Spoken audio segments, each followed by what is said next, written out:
أبو عبد العزيز والله بالخير. يا هلا وسهلا. شاعر إبراهيم الغنام.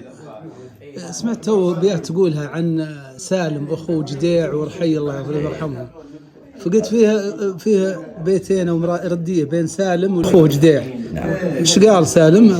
اللي بداها سالم بداها جديع. جديع شو يقول؟ راح نجيب الماء واخوه صيف عليه، خاف ان اخوه يشرح عليه، قال ليت سالم شاف ما شافت عيوني، قال لا غنيت ما يزرع علي، شفت غزلان على الماء يردوني، كيف غزلان الماء ترد الرسية. رد عليه سالم قال مرحبا يا جديع وكل امرك يهوني، طلبتك لو هي ورا قارة طمية، كان مقصد كلبني نجد العيوني، كم صبي ورد انه مهما هي. الله يا سيدي. وين اهلهن جعل اهلهن يذهبوني، ليه ما خلوا خوي ما خويه. هذا رد سالم على جديع. على جديع ايه.